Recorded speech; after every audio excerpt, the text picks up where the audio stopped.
Welcome, ladies and gentlemen. It is Monday, already May 4th, 2015. I'm your host, Alex Jones. Dr. Michael Savage will be joining us in the second hour today. He was originally coming on to talk about his new book by New York Times bestselling author, A Time for War, Michael Savage, Countdown to Mecca. Basically, he can't get books about what he really thinks published, or they end up censoring him. That happened on the last book about China. And so he's put out a fiction book, close quote, and he's going to be joining us on that subject. But obviously, it'll be informative to have him on to give us his breakdown on the shooting that took place last night in Garland, where they were having a free speech event demonstration.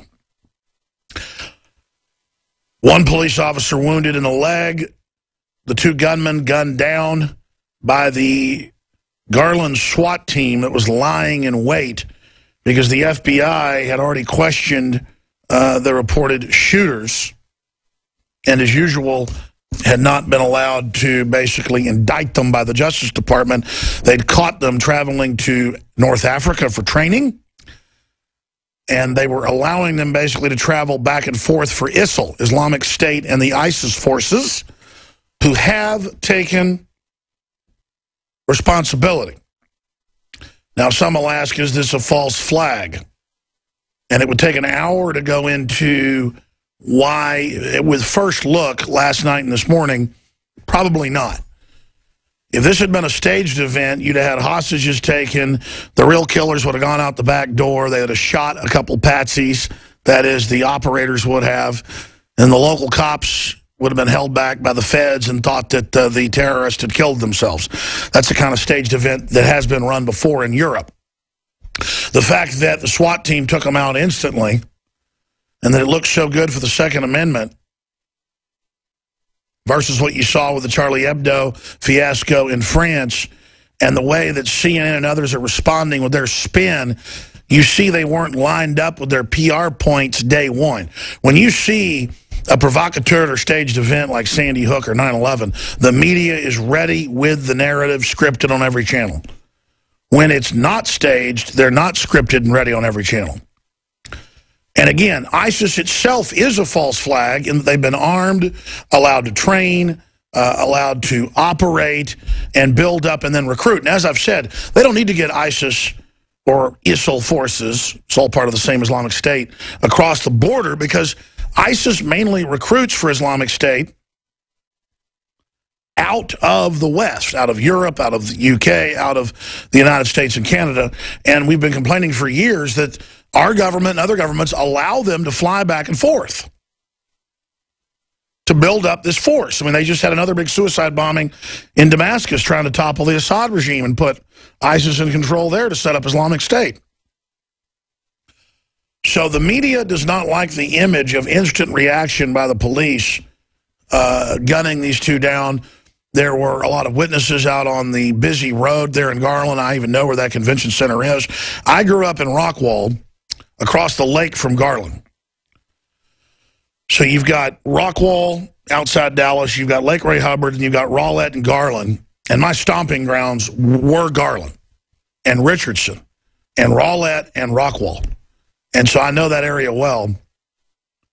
And from witnesses and the rest of it, they just saw the car pull up, start shooting, and they got gunned down immediately, only wounding one person. So that's certainly good news.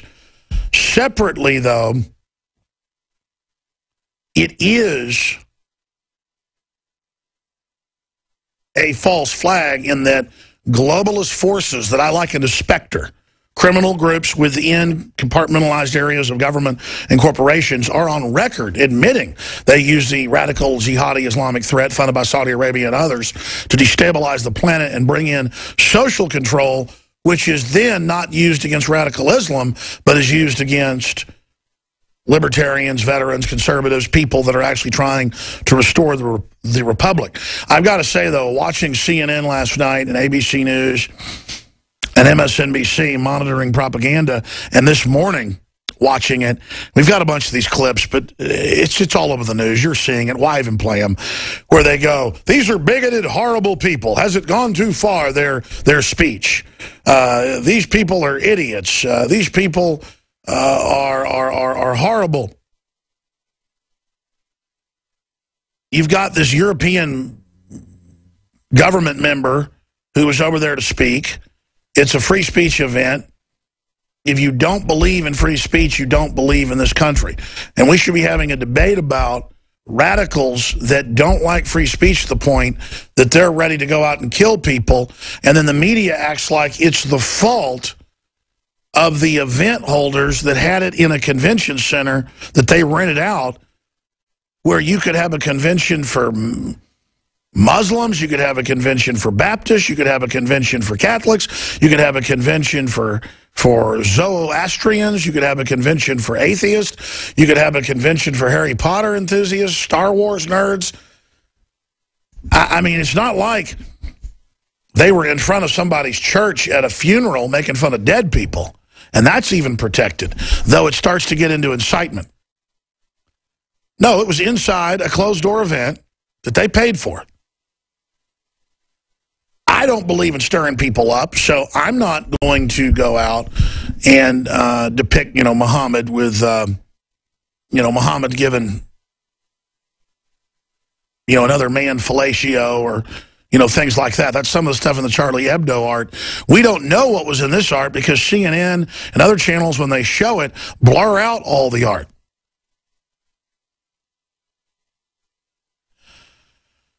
I've also seen a lot of comments on Infowars.com about the Garland tactical team, not wearing their armor plates right and, looking like they're on steroids or whatever. Look, at the end of the day, I don't even care. They didn't sit there and wait 3 hours like other departments do around the country while everybody was getting shot inside. And I'll guarantee you, if the jihadis would have got into the building, citizens in there were carrying guns, and they'd have been met with lethal force. So all I can say is, welcome to Texas, radical jihadis, because this is exactly what's going to happen to you anywhere that I live or anybody I know. And this is an armed camp. My office is an armed camp. And it's not because we live in fear. We live in strength through the right to keep and bear arms. There's an article on Infowars.com. Guns, the difference between Garland and Paris. When armed terrorists attacked Charlie Hebdo headquarters over Muhammad cartoons January 7th, unarmed police officers were forced to flee for their lives. Yeah, and beg for their lives. Because in England and France, still the police in many areas aren't even armed. What a joke. So see, when we hear about, we shouldn't have militarized police, I don't care if we have militarized police. As long as they're not targeting nonviolent people, which they're starting to do. And as long as the citizens are left alone to be armed to the teeth as well. Because let me tell you how the UN model works. They start disarming the police or restricting the police, they're coming after you next. I mean, who wants your police to not have guns? I mean, let's just get real here. If we had a totally armed society by law like Kennesaw, Georgia, which I'm not for because you can't force somebody to be armed, you would basically not even really need police except an official group to go out and grab someone when they've been basically indicted by the grand jury. That's the people. The grand jury indicts, we call you in, you go to court, and a jury finds your fate. That's why we have constables. It's why we have sheriffs. It's why we have police departments. The idea that the police are a nanny state there to wipe all of our hind ends, and there you call them when your 5-year-old's acting up or when a hamburger from McDonald's is cold. That's a true story. The problems we have with our police say a lot about us. That we put up with out-of-control police, that we basically ask for out-of-control police, that we ask for more police than we need. I mean, these are all problems with the people. And the police are basically taken from a pool of the people. And let's face it, we've got some really bad, entitled, out-of-control, corrupt police departments in this country. But I see the cause celeb in the media. The in vogue thing is to hate police. Conservatives, libertarians, liberals especially. And that's all been orchestrated by the mainstream media and the Soros Group and others in the Justice Department who's busy bashing local police. It isn't that I'm endorsing bad police activity. You're not going to reform it becoming plain enemies with the police. You're going to reform it by getting control of your counties and cities, kicking the globalists out, kicking the Southern Poverty Law Center out, kicking the ADL out, and bringing local control back. And telling the police what type of police activity and culture we want. But when we start cowering from the police, it elicits a lot of mixed feelings and problems that are played upon by the social engineers. Now, we've got big news on Obamacare, big news on the situations in Baltimore, big news on Focus on the Family, Dobson, fall of Western civilization at hand. I agree. I think civilization's already fallen to a certain extent, but still you've kind of got the automated system still going, and I'm going to explain that first when we come back. Then I'm going to dig in to exactly what happened in Garland and say good job to the Garland Police Department. But then the FBI knew. Why'd they stand down? We told everybody that ISIS was operating in all 50 states. That's what the FBI said 2 months ago. We pointed out this was different than the so-called al-Qaeda threat that was almost completely manufactured by the West.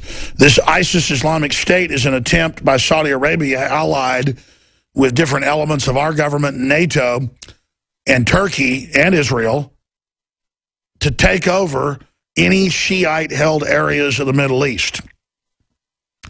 And that, of course, is Iran, that is headed up by the minority Muslim group. And now in America, under political correctness, CNN and others, BBC and others, are blurring out any criticism of Islam and even saying the word Muhammad. You're supposed to say the Prophet Muhammad. CNN has now actually suggested the victims of the Garland shooting were to blame for being provocative. And Paul Watson has the transcript in the news article where they actually said that up on Infowars.com and the YouTube clip. It is simply mind-blowing. And this is why this country's falling. We don't have a culture anymore. We have a corporate plastic culture that changes like the wind. We don't have a free market culture. We don't have a family culture. We don't have any values on average. In fact, if you do have values, you're under attack. Because the corporate system doesn't want you to have any views. They want you to submit to whatever their current world plan is. They want us to act like robots. And there's a WorldNet Daily article that's excellent. It's Fall of Western Civilization at Hand. Dr. James Dobson, who's been attacked by a gunman saying he was there for the Southern Poverty Law Center shooting people, who founded the highly influential group Focus on the Family and Family Research Council, now runs Family Talk Radio, is warning that if the U.S. Supreme Court redefines marriage, as analysts predict, the ruling will presage the fall of Western civilization. Which, that's the plan, ladies and gentlemen, is to end any units that have tribal fealty to each other. I couldn't believe the headline on CNN yesterday. I talked about it on the Sunday radio show. It was, if you want to destroy a people, destroy their men. And they admitted that the end of the black family and the fact that there weren't men in leadership roles and that only gang members were leaders in areas of Baltimore was why there was absolute basic hell on earth in many areas. But this is all designed. It's like overrunning the Native Americans and killing them, but then naming sports teams after them, saying you're honoring them. Or after the British finally conquered the Scots after 500 years, the British royals adopted Scottish culture, started wearing kilts.